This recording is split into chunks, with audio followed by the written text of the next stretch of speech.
Iya. Ibu Andi, sinyalnya mungkin kurang bagus. Ternyata sinyalnya kurang baik di Nusa Iya, iya. Silakan lanjutkan Ibu. Oke, jadi ya SOP-nya itu kami memasang tanda-tanda ya atau papan bicara untuk mengingatkan anak-anak kami. Selain itu juga ya kehadiran Satgas Covid kami yang terdiri dari 8 orang di SMA Negeri 21 Makassar. Jadi nantinya setelah masuk ke ruangan itu kita tidak akan menyaksikan 36 peserta didik di dalam kelas, tapi hanya 8 orang. Walaupun demikian tetap presensi itu 36 orang karena dilaksanakan juga dengan daring. Baik. Dari Makassar. Dilaksanakan juga dengan daring, artinya ini di-combine Ibu ya. Ada yang berada di dalam kelas, kemudian ada juga yang berada di rumah. Artinya penggunaan teknologi juga digunakan Ibu. Betul, tetap kami gunakan karena menurut peraturan dari keputusan SKB 4 Menteri bahwa di uji coba ini kita hanya 50%. Tetapi bukan berarti yang 50% lagi itu tidak belajar, Pak. Okay.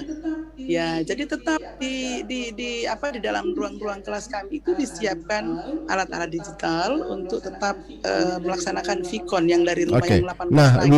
Ibu Andi ini mengingat pesertanya yang terbatas ya. Nah, kemudian ada yang juga mengikuti proses pembelajaran di rumah. Nah, apakah nanti pada saat proses tatap mukanya ini itu berlangsung secara bergiliran ataukah mungkin ada metode-metode lain atau mungkin sistemnya dengan boleh dikatakan ada yang masuk jam sekian kemudian dibagi dua begitu proses belajarnya itu gimana? Iya, belum. Jadi di tahap awal ini, di awal kebetulan kita memasuki bulan Ramadan ya, di hari Senin nanti ini tanggal 12. Itu tidak ada. Oh, nggak pakai shift ya? Itu RRI.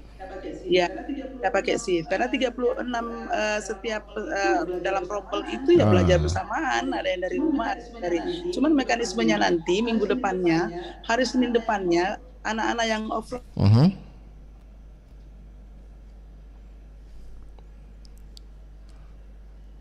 Halo Bu Andi.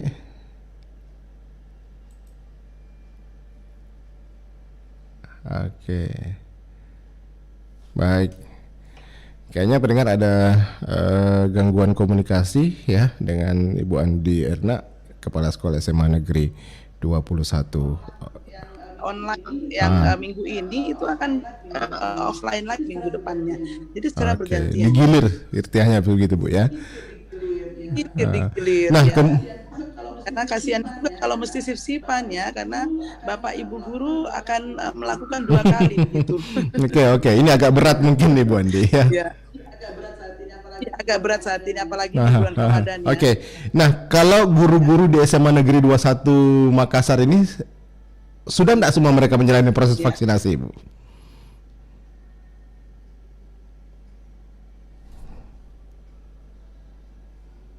Halo, Ibu Andi. Iya. Iya. Jadi mengenai vaksin sudah sekitar 90%. Kecuali yang 10% itu sampai kemarin kami mendata guru-guru itu lagi dalam keadaan kurang fit. Jadi kemungkinan dilanjutkan lagi di Poltek Bantar-Bantai hari Senin. Semoga guru-guru kami yang 10% lagi itu ada sekitar 15 orang ya bisa melakukannya di hari Senin. Oke. Ini targetnya kapan ini akan rampung untuk proses vaksinasi dari guru-guru di SMA Negeri 21 Makassar ini, Ibu Andi? Iya, SMA 21 Makassar. Iya. Kalau untuk rampung proses vaksinasi ini kapan ini akan rampung, Bu, untuk SMA Negeri 21? Iya, jadi guru-guru yang terdiri dari 15 orang ini, insya Allah hari Senin ketika mereka sudah sehat kembali. Ya, kan ada beberapa tapi kami tidak mengizinkan untuk mengajar offline. Mereka tetap daring yang belum vaksin. Oke, baik. Ini kan yang menjadi pertanyaan kemudian para siswa-siswi ini setelah mengikuti proses belajar mengajar di sekolah? Mungkin kalau di sekolah oke lah mereka akan patuh dengan protokol kesehatan, nggak ada yang berkerumun, mungkin juga kantin belum dibuka. Nah lalu bagaimana ketika nanti mereka berada di luar sekolah ini, di luar lingkungan sekolah? Nah apakah mereka betul-betul kembali akan kembali ke rumah masing-masing? Nah atau jangan-jangan nanti mereka ini akan kumpul-kumpul dulu sama teman-teman, kan lama ini mereka nggak ketemu-ketemuan begitu lama, nggak berseragam sekolah begitu, jadi ada kebanggaan sendiri mungkin. Gimana Ibu untuk proses pengawasannya ini? Iya, apalagi itu ya Pak, kemarin sempat bertanya kepada Pak Gubernur ya, Pak RT Gubernur, kapan ini kami untuk 100% di sekolah, karena kami rindu dengan lapangan. Anak-anak saya kemarin ngomong begitu, ekstrakurikuler ya, terutama olahraga. Ya, tetapi diberitahukan oleh PLT bahwa sabar nak, yang penting Anda semua harus patuh dengan protokol, tidak terjadi apa-apa, insya Allah Juli kita akan 100%. Jadi langkah-langkah sekolah itu adalah mulai kemarin itu mensosialisasikan kepada orang tua, agar supaya agar orang tuanya mungkin di sini tidak khawatir begitu Ibu Andi ya. Ya. Halo. Melakukan penjemputan ya kepada anak-anaknya untuk pulang. Jadi mengantar anaknya ke sekolah pagi-pagi, kemudian menjemputnya lagi pada jam 11. Jadi menghindari hal-hal yang tidak kita inginkan, mereka berkerumun di kafe dan sebagainya.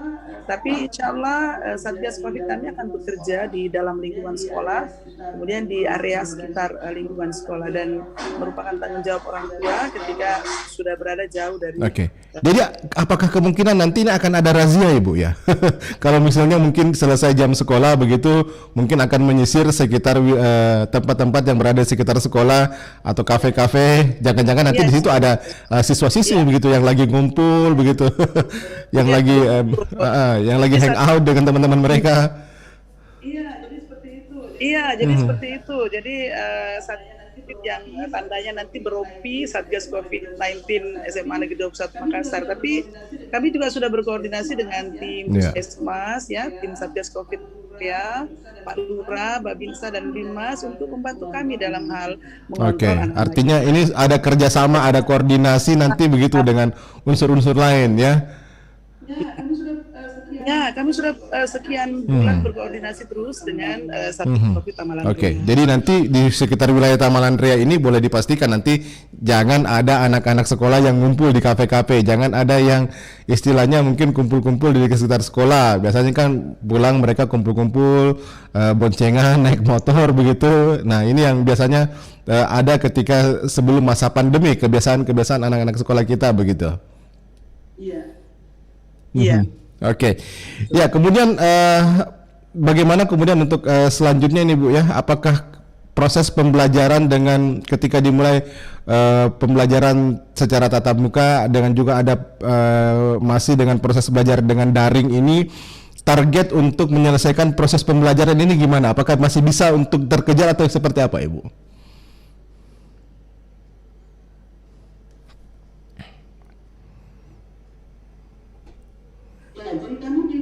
Jadi kami diberi 1 bulan waktu, lalu kemudian dievaluasi. Kalau tidak ada terjadi apa-apa dan sebagainya sesuai dengan harapan, maka kita akan melanjutnya nanti di Juli. Menurut kemarin kebijakan dari PLT Gubernur. Jadi ini akan menjadi referensi Ibu ya. Pembukaan yang sudah dilakukan ini referensi dan beberapa bulan ke depan. Nah, mudah-mudahan ketika tidak terjadi sesuatu, tidak ada penularan. Nah, ini merupakan kabar baik ya, bahwa sistem yang berjalan saat ini merupakan sistem yang sudah sangat baik dan ada kemungkinan nanti full sekolah akan dimulai kembali begitu pada bulan Juli atau mungkin tahun ajaran baru Ibu ya, seperti itu. Ya Allah. Baik. Ya, mungkin Ibu Andiarna, terakhir ini Bu Andiarna, apa yang ingin disampaikan kepada anak-anak begitu ya, dan mungkin ini terkhusus di SMA Negeri 21 ya. Mudah-mudahan proses pembelajaran ini bisa berlangsung dengan baik, bisa berlangsung dengan aman, tidak ada penularan, dan seluruh peserta didik, anak-anak bisa mengikuti semua pembelajaran, semua sistem yang diterapkan begitu, supaya nantinya bisa berjalan dengan baik dan nantinya juga ini sekolah bisa dimulai kembali nih. Ya, silakan Bu, mungkin menyampaikan sesuatu. Ya, halo. Iya, gimana Ibu masih bisa mendengarkan suara saya? Oke, mungkin ada hal lain ingin disampaikan Ibu terakhir perjumpaan kita pada hari ini. Apa yang harapan-harapannya Ibu terkait dengan rencana atau juga upaya pembelajaran tatap muka yang sudah mulai berlangsung di SMA Negeri 21 Makassar ini, Ibu Andi Erna?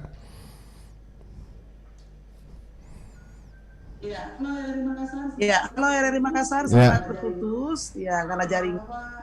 Ya, bahwa harapan kita bersama tentu yang paling utama adalah keselamatan bersama ya, utamanya peserta didik kita. Oleh karena itu, insya Allah SMA Negeri 21 Makassar, SMA 2 dan SMA 4 sudah berkomitmen untuk melakukan pembelajaran masa trial ini dengan dengan ketat ya, sehingga anak-anak kita juga bisa selamat ya, guru-guru kita juga bisa selamat, dan akhirnya kita bisa dengan penuh melaksanakan pembelajaran tatap muka ini tanpa yang terpenting juga target pembelajaran itu bisa tercapai Ibu ya. Baik. Ya, baik Ibu Andi Erna, terima kasih banyak atas waktunya bersama RRI Makassar pada pagi hari ini Ibu Andi. Ya. Salam sehat selalu, sukses selalu untuk SMA Negeri 21 Makassar ya. Semoga sukses untuk proses pembelajaran tatap muka ini dan bisa full nanti untuk pada saat nanti Juli mendatang untuk mulai belajar tatap muka. Terima kasih Bu Andi Erna. Assalamualaikum warahmatullahi wabarakatuh. Oke, kami sudah bersama pendengar dengan narasumber kami yang pertama Ibu Andi Erna, dan kami akan lanjut untuk narasumber berikutnya masih bersama dalam Dialog Interaktif Lintas Makassar Pagi. 94,4 FM Pro 1 RRI Makassar.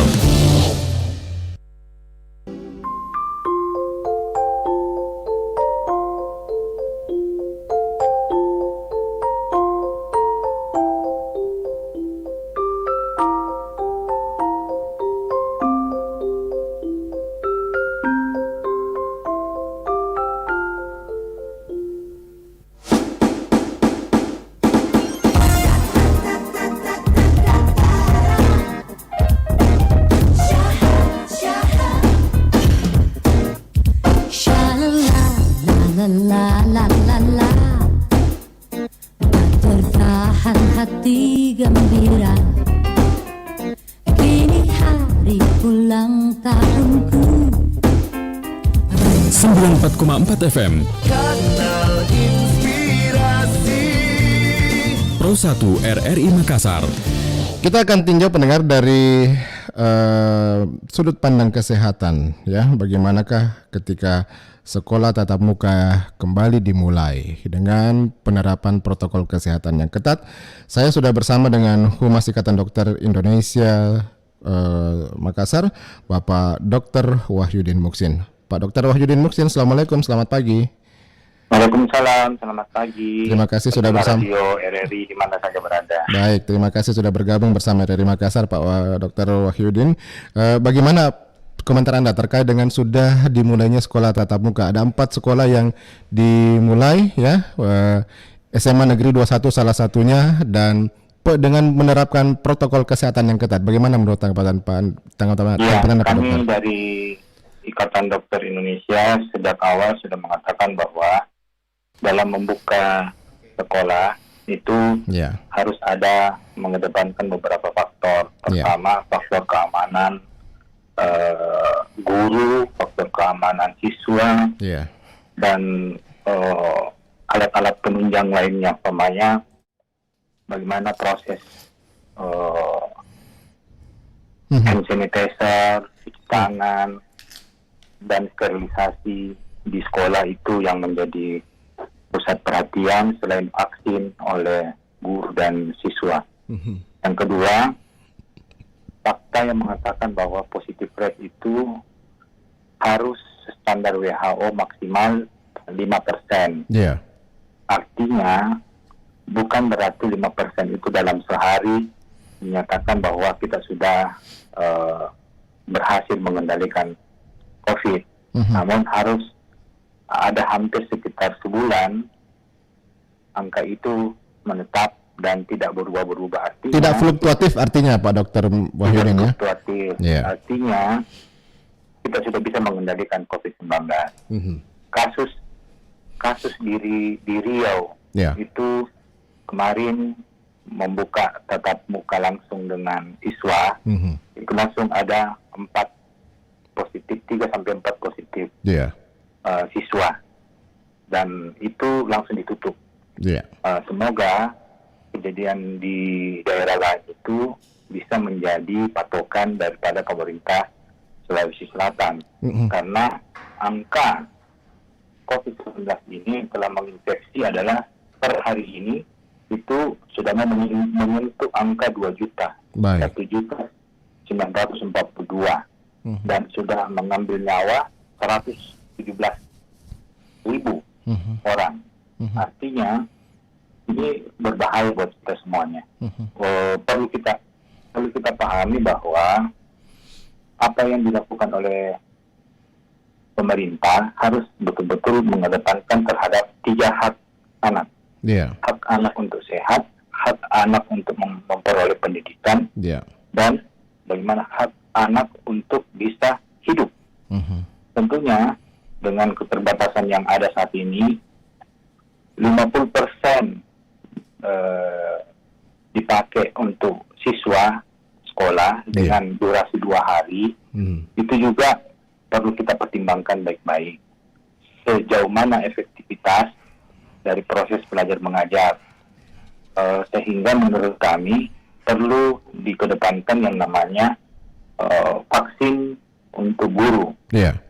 Vaksin untuk guru ini perlu untuk bisa melakukan upaya-upaya preventif yang sangat maksimal untuk kita, karena kita telah menempatkan Indonesia itu di urutan pertama di negara Asia Tenggara, dan yang jumlah kasus positif akumulatif itu paling tinggi di seluruh Asia.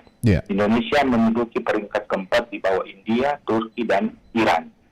Artinya kita ini masih posisi mengkhawatirkan, walaupun beberapa upaya-upaya seperti membatasi penyebaran virus yang dilakukan seperti PSBB dan PPKM dan sebagainya itu sudah dilakukan. Namun perlu kita waspadai karena lonjakan COVID ini tidak bisa diduga. Mungkin minggu ini turun sedikit karena testing yang dilakukan itu juga kurang. Untuk Sulawesi Selatan itu kan idealnya 1.200 sampai 1.300 setiap hari pemeriksaan swab PCR. Itu di luar daripada pemeriksaan penderita positif COVID kontrol. Sehingga ini yang menjadi catatan kita. Kalau memang kita mau melakukan testing yang masif, tentunya kita akan mendapatkan hasil yang besar juga kayaknya. Maksimal. Tidak ada masalah kita melakukan, kalau memang kita masifkan, tidak ada masalah kalau tinggi. Karena kita bisa melakukan tracing dan treatment yang tepat. Daripada kita mau seolah-olah hijau semangka, hijau di luar, merah di dalam. Nah, ini bisa menjadi bom waktu. Yang faktor terakhir adalah masyarakat yang saat ini mungkin sudah bosan dengan kondisi pertama ekonomi yang lagi terpuruk, yang kedua sekolah tatap muka langsung, kerinduan anak-anak yang ingin ketemu dengan temannya, berjumpa dengan temannya. Ini yang harus betul-betul menjadi panglima tertingginya adalah kita mau menghidupkan ekonomi, sosial, budaya, pendidikan, menjadi panglima tertingginya adalah kesehatan. Yang perlu kita percuma itu yang dilakukan mulai dari adaptasi kebiasaan baru, pembatasan sosial berkala, berbasis mikro, dan lain sebagainya. Itu akan percuma jika kita tidak konsisten penerapan COVID-19 protap 3M, yang mana sebenarnya harus kita akui bahwa kenapa bisa kita gampang tertular, karena kita merasa diri tak abai. Abai mengatakan bahwa COVID itu sudah tidak ada. Sementara harus kita akui bahwa COVID itu ada. Makanya itu yang perlu kita perketat 3M. Baik, Pak. Soal tatap muka sekolah, kami mendukung selama sesuai standar operasional prosedur daripada protokol kesehatan ini. Oke. Pak Dr. Wahyudin, kalau kita melihat bagaimana angka-angka data yang disampaikan ya, bahwa proses atau bahwa saat ini penularan COVID-19 ini masih fluktuatif, kadang naik, kadang turun begitu. Ini kan masih belum bisa diprediksi. Nah, apakah dengan dimulainya sekolah tatap muka, meskipun ini baru boleh dikatakan proyek percontohan begitu ya pada 4 sekolah, apakah ini nantinya tidak boleh dikatakan riskan begitu untuk memulai pembelajaran, Pak Dokter? Ya, harapan kita mudah-mudahan tidak terjadi. Harapan kita. Tapi ya itu lagi kami mengatakan, kami konsisten kepada angka-angka yang tidak bisa dibohongi. Apa itu? Positive rate. Positive rate. Kemarin terakhir kita positive rate-nya 18%. Artinya dari 10 yang diperiksa bisa saja 2-3 terpapar.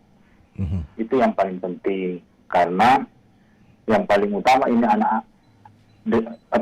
angka kematian anak akibat COVID-19 di Indonesia itu sebesar 1,7%.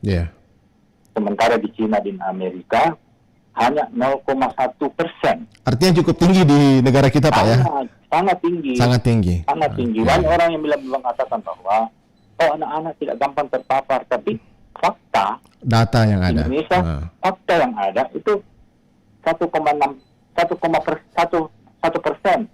Nah, di Indonesia yang terinfeksi COVID sudah mencapai, kalau dihitung-hitung, ada 165.340 kasus. Itu kasus anak saja. Jumlah anak di usia 0 sampai 18 tahun yang terkonfirmasi positif COVID-19 di Indonesia mencapai, yang tadi saya sampaikan, itu sekitar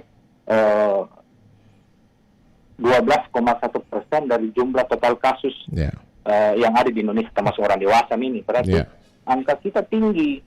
Kasus pada anak itu sekolah 6 sampai 18 mencapai 127 kasus. Jadi kita berbicara kasus-kasus deh. Bukan berarti kirologi. Tingkat kematian anak usia 0 sampai 18 tahun sebesar 1% tadi itu, angka itu sama dengan tingkatan kematian usia 19 sampai 30 tahun. Berarti di luar lansia ya, kan lansia itu karena komorbid dan sebagainya. Nah, berarti posisi anak itu kalau pemburu medali, dia perunggu. Emas itu adalah usia lanjut, perak itu usia 18 sampai 40, perunggu masuk anak-anak. Apakah kita mau menjaminkan nyawa anak kita hanya gara-gara kita ngebet sesuatu yang tidak berlandaskan? Itu yang penting. Kita berbicara data, bukan berbicara data berdasarkan evidence based. Data berdasarkan teori data berdasarkan daripada kasus.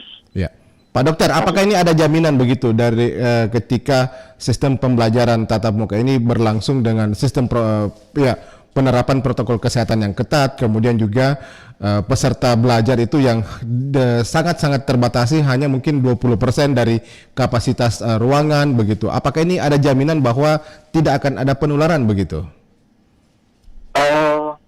Kita sebenarnya ini apapun ya, bukan hanya COVID, apapun. Tataran konsep itu bagus. Kenapa tinggi korupsi? Pada tataran konsep, aturan sangat ideal. Tapi apa yang terjadi? Korupsi di mana-mana, semakin merajalela. Semua yang bilang bahwa protokol kesehatan secara ketat itu lip service, jikanya lebih banyak daripada penerapannya. Penjual masker justru tidak pakai masker. Itu kan lucu. Makanya yang perlu kita anukan adalah sarana dan sanitasi dari sekolah, kebersihannya, terus pemetaan daripada warga sekolah, terus kesepakatan dengan komite sekolah, terus yang terakhir adalah fasilitas kesehatan. Maksudnya begini, boleh kita melakukan tatap muka, tapi jangan dipaksa. Yang mau rumahkan anaknya, nilainya tidak berkurang daripada orang yang datang langsung. Itu kan esensinya di situ. Itu yang perlu kita. Terus fakta 51% sekolah belum menyatakan kesiapannya. Baik. Ini Jakarta. Bagaimana di Sulawesi Selatan? Jakarta sebagai kota besar. Kita ini kan masih jauh dari soal fasilitas. Kita kan masih jauh daripada Jakarta. Iya. Siapa yang mau bertanggung jawab kalau anak-anak kita kena COVID? Baik, Pak. Pertanyaannya mendasar itu. Siapa yang mau bertanggung jawab? Oke. Siapa yang mau menggantikan nyawanya anaknya orang kalau meninggal? Ya, baik. Pak Dr. Wahyudin, apa ini harapan Anda, Pak Dr. Wahyudin? Ini kan sudah dimulai harapan ini. Kami dari Ikatan Dokter Indonesia, Ya. kami mensupport segala upaya pemerintah menghidupkan ekonomi, pendidikan, sosial, budaya, tapi dengan sistem yang sangat ketat, bukan dari tatanan teori saja, tapi aplikasi sebagai panglima tertingginya adalah kesehatan. Itu yang paling utama. Baik. Oke. Pak Dr. Wahyudin Muksin, terima kasih banyak Pak atas waktunya, terima kasih banyak atas advice-nya. Mudah-mudahan ini bermanfaat bagi kita semua, bagi orang-orang tua juga yang lagi mendengarkan pada pagi hari ini, Pak Dr. Wahyudin. Terima kasih. Assalamualaikum warahmatullahi wabarakatuh. Selamat pagi. Waalaikumsalam warahmatullahi wabarakatuh. Ya, kami sudah bersama dengan Dr. Wahyudin Muksin, sudah menyampaikan advice-nya, sudah menyampaikan pendapatnya ya mengenai proses pembelajaran tatap muka. Kami akan berlanjut ke narasumber berikutnya, tetap bersama kami dalam Dialog Lintas Makassar Pagi. 94,4 FM Pro 1 RRI Makassar.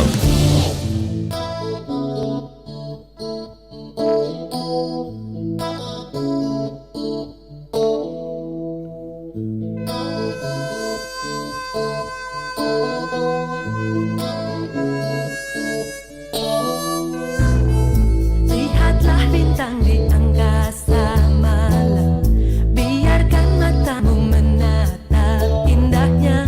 Katakanlah pada yang bersinar hayalanmu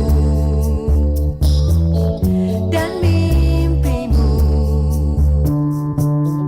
Coba pejamkanlah dua matamu, biarkan cahaya membias di pelupuk. Resapi dan yakinkan dirimu, harapanmu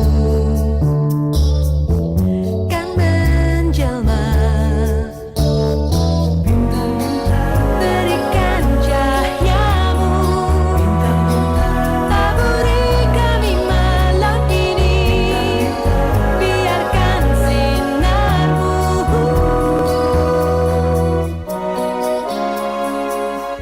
Dengarlah cerita cinta ini, satukan bersama rangkaian pancaranmu, dan sebarlah ke penjuru bumi agar damai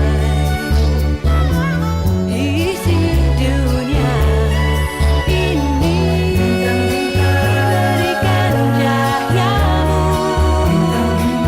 taburi kami malam ini, biarkan sinarmu menerangi indahnya cinta. Berikan cahayamu, taburi kami malam ini, biarkan sinarmu.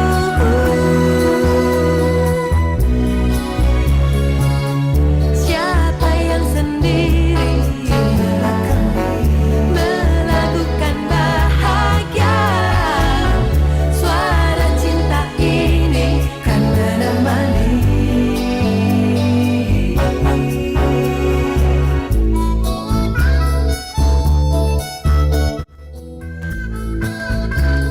Terima kasih pendengar, Anda masih bersama kami di RRI Pro 1 Makassar dalam Dialog Interaktif Lintas Makassar Pagi, dan dua pembicara sudah hadir bersama kami tadi.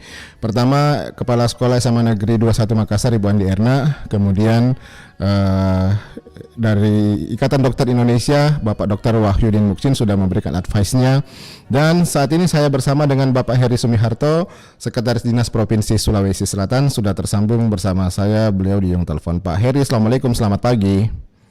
Waalaikumsalam warahmatullahi wabarakatuh. Selamat pagi. Terima kasih sudah bersama. Ya, salam. Terima kasih sudah bersama kami Pak di RRI Makassar pada pagi hari ini. Kemarin sekolah tatap muka sudah di launching oleh Bapak PLT Gubernur Andi Sudirman Sulaiman ya, dengan sistem protokol kesehatan yang sangat tepat yang dimulai pada beberapa sekolah di Kota Makassar, salah satunya SMA Negeri 21 yang ditempatkan di situ dimulainya pembelajaran tatap muka. Nah, bagaimana kemudian Dinas melihat proses yang ini akan berlangsung ke depan, Pak? Seperti apa? Iya, terima kasih ya, sudah diberi kesempatan untuk berbicara dalam pertemuan ini. Yang pasti kami melihat bahwa memang laporan-laporan dari seluruh sekolah-sekolah ya, utamanya dari orang tua siswa apa segala macam ya, semua sudah stres terkait dengan pandemik ini. Pembelajaran online ini kan ada plus minusnya, di mana plusnya itu bahwa seluruh guru-guru kita, anak-anak kita yang tadinya tidak menguasai IT, ya akhirnya sekarang sudah berselancar sangat dengan mahir, IT. Pak. Ya, sangat mahir dan sudah menggunakan sesuai dengan fungsinya sekarang. Yang tadinya hanya bersosialisasi medsos apa segala, tapi dalam pembelajaran. Nah, alhamdulillah ya, karena kita melihat bahwa kemarin juga sesuai dengan instruksi juga Bapak Presiden ya, Bapak Menteri juga dengan SKB 4 Menteri bahwa seluruh sekolah-sekolah ini di satuan pendidikan yang ada di seluruh Indonesia diharapkan bersiap untuk paling tidak ya pembelajaran tatap muka ini harus kita laksanakan ke depannya ya. Tetapi mungkin juga kita tidak bisa juga mengesampingkan terkait dengan COVID yang memang pada saat ini belum hilang. Betul, ya, Pak. Belum hilang, ya. Nah, untuk itu kami dari pemerintah provinsi melalui Dinas Pendidikan sudah menginstruksikan ke seluruh satuan-satuan pendidikan, sebenarnya sudah lama, untuk menyiapkan sarana prasarana yang ada di sekolahnya masing-masing dengan merujuk dengan SKB 4 Menteri. Ya, salah satunya SKB 4 Menteri itu ada sarana hand sanitizer, ya, cuci tangan, tempat cuci tangan, masker, apa segala macam. Mungkin kita sudah tahu. Dan ini saya sangat rasakan bahwa anak-anak kita juga, orang tua kita juga, ya setiap keluar dari rumah, bukannya dia lupa jam tangan atau HP, sekarang mereka itu pasti kalau lupa pakai masker pasti pulang ke rumahnya memakai masker. Jadi sudah menjadi kebiasaan dari saya. Saya kalau pulang itu biar jam 12 malam harus di. Karena itu sudah habit ya, sudah kebiasaan. New normal ini akan kita lakukan selamanya. Yang kedua, kami melihat bahwa uji coba ini kita melihat bahwa mudah-mudahan dalam uji coba ini tidak ada yang tertular bermasalah. Ya, kita coba dulu di Makassar, karena Makassar kita melihat bahwa daerah ini yang paling tinggi COVID ya. Sehingga kita mau mencoba 3 sekolah. Kenapa 3 sekolah? Ya, kita representasi dari zona-zona yang ada dulu. Ya. Kenapa di Makassar, Pak? Karena kan ini ada beberapa tempat sebetulnya yang boleh dikatakan sudah hijau di wilayah Sulawesi Selatan. Kenapa memilih Makassar yang tingkat prevalensi atau penularan itu kan cukup tinggi di Makassar, Pak, kalau kita melihat data yang ada? Artinya kalau di tempat-tempat lain terus terang Pak, di Toraja itu sudah lama buka juga sekolah online offline-nya. Kenapa? Karena mereka memang sudah dari dulu zona hijau. Di Sopeng dan Wajo kemarin sudah beberapa dengan 4 tempat, karena terus terang Pak, sesuai dengan surat edaran Pak Gubernur bahwa untuk membuka sekolah tatap muka ini ya, baik dari SD, SMP, SMA dan perguruan tinggi, itu kan tergantung dari pemerintah daerah. Komitmennya bagaimana? Ya, sekolah itu hanya menyiapkan sarana dan kesiapan-kesiapan lainnya. Nah, yang kedua, yang kenapa di Makassar ya, karena kita tahu bahwa memang Makassar ini kan salah satu barometer ukurannya di Makassar. Betul. Iya. Makanya kita hanya 3 dulu sekolah ya, karena di Jakarta juga begitu dan provinsi lain juga begitu, sesuai dengan surat Mensesnek juga ya. Bagaimana kita uji coba namanya uji coba ya. Kalau uji coba itu kan pasti ada try errornya apa segala macam. Mungkin nanti bagaimana kita sesuai dengan penyampaian dari Bapak Gubernur PLT Gubernur kemarin, ini uji coba kita analisa, ya kumpulan ini bagaimana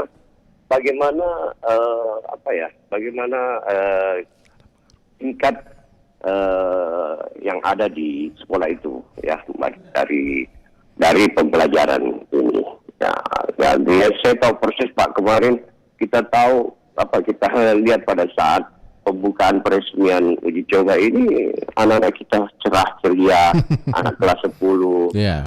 Tapi yang jelas masih dalam rangka pembatasan. Baik. Ya, tadi ada masukan Pak, saya wawancara tadi dengan ID Makassar Pak Dr. Wahyudin Muksin mengatakan memberikan masukan.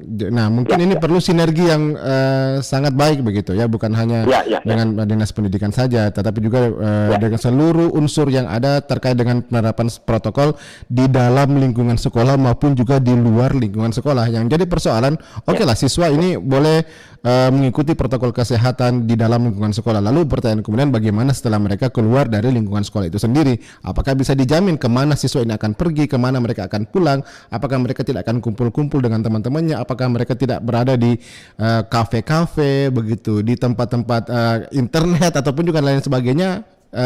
Di mana biasanya ke tempat-tempat ini kan mereka abai terhadap protokol kesehatan ini, Pak Sekdis. Iya, kalau saya ya artinya begini Pak, kami memang betul, makanya ini perlu komitmen. Kami dari awal juga, makanya surat edaran Bapak Gubernur itu secara fleksibel itu diberikan kepada putusan dari pemerintah daerah setempat. Ya.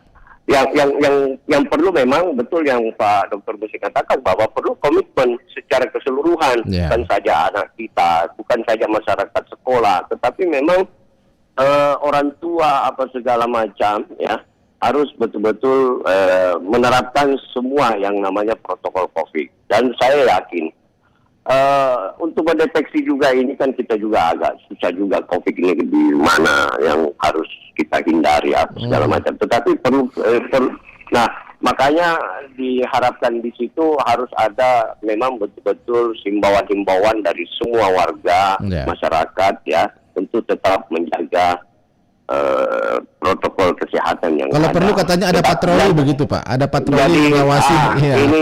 Jadi begini Pak, jadi kami juga sudah menyiapkan ya, jadi seluruh satuan pendidikan SD, SMA dan SMK SLB itu kita sudah buat di dalam seluruh sekolah itu ada yang namanya satuan tugas COVID. Satgas. Nah, Satgas COVID ini kita berharap ya yang menjadi menjadi petugas COVID itu ya paling tidak ada siswa, ada guru BK, ada dari puskesmas, dan ada beberapa sekolah sudah menyampaikan kepada kami bahwa kami sudah berkolaborasi dengan puskesmas setempat sama Polres setempat untuk menjadi tim satuan COVID di dalam. Itu semua itu. Kenapa kami minta begitu semua satuan pendidikan mengadakan Satgas COVID-nya, supaya kini juga pembelajaran karakter juga lah, supaya anak-anak kita saling tegur menegur di dalam. Saya kan petugas COVID, tolonglah jangan ini gini-gini ya. Artinya yang paling pokok lagi, sebelum tatap muka dilakukan kemarin, semua sekolah-sekolah memang mengajukan kepada kami untuk izin pembukaan itu, tetapi dengan satu syarat, kami mengharapkan bahwa ada dibuat video simulasi. Simulasi itu mulai dari masuk sekolah, diantar dari rumah, kemudian bagaimana di dalam kelas, kemudian bagaimana dia pulang. Ini yang kita buat supaya video-video ini di-share kepada anak-anak kita. Nah, inilah yang menjadi sosialisasi bagaimana anak-anak kita mengikuti aturan-aturan main kalau masuk di sekolah, kalau pulang juga bagaimana. Yang paling pokok sebenarnya, mari kita sama-sama seluruh warga, ya bukan hanya warga sekolah, tetapi orang tua apa segala, anak-anakku juga, untuk bagaimana menjaga pergaulannya, ya paling tidak selalu mengikuti protokol COVID, apakah di kafe apa segala macam. Karena kafe kan sekarang juga nggak ditutup apa segala macam. Kami juga di seluruh satuan pendidikan ini kasihan guru-gurunya kalau sampai mau di kafe-kafe di. Tapi yang pasti memang sangat berat anak guru-guru kita, karena saya selalu katakan kalau anak-anak kita nanti sudah masuk sekolah, ya, apalagi uji coba ini, kita itu seperti gembala kambing.